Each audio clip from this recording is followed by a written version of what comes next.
4 rancangan peraturan daerah atau Raperda usulan pemerintah Kabupaten Lebong resmi memasuki tahapan pandangan umum fraksi DPRD.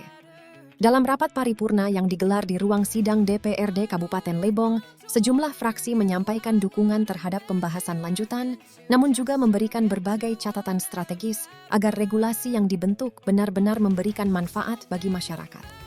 Fraksi Gerindra menekankan pentingnya setiap raperda memiliki arah yang jelas dalam mendukung peningkatan pendapatan asli daerah atau PEADR.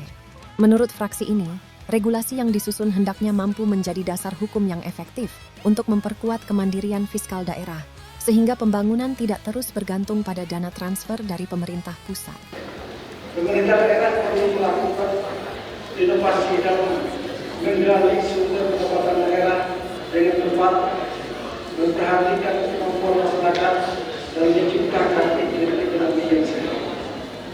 Yang kedua, terkait kualitas belanja daerah, fraksi Gerakan Persatuan Indonesia Raya menegaskan bahwa keberhasilan APBD tidak hanya dilihat dari tingkat realisasi anggaran, tetapi dari dampak yang dirasakan oleh masyarakat. Setiap program dan kegiatan harus memiliki keberhasilan yang jelas. Anggaran harus diarahkan pada kebutuhan prioritas masyarakat seperti pembangunan infrastruktur dasar, peningkatan pelayanan kesehatan, pendidikan, penguatan sektor pertanian, pembangunan UMKM, serta meningkatkan kesejahteraan masyarakat desa. Sementara itu, fraksi Partai Amanat Nasional atau PAN menyoroti pentingnya pemerataan pembangunan di seluruh wilayah Kabupaten Lebong. PAN berharap implementasi setiap perda nantinya tidak hanya terfokus di kawasan tertentu, melainkan mampu menjangkau seluruh kecamatan secara adil dan merata. Oleh karena itu, setiap rupiah APBD harus benar-benar memberikan manfaat nyata bagi masyarakat. Fraksi PAN mengapresiasikan pemerintah Kabupaten Lebong atas kerja keras dalam melaksanakan program pembangunan sepanjang tahun anggaran 2025.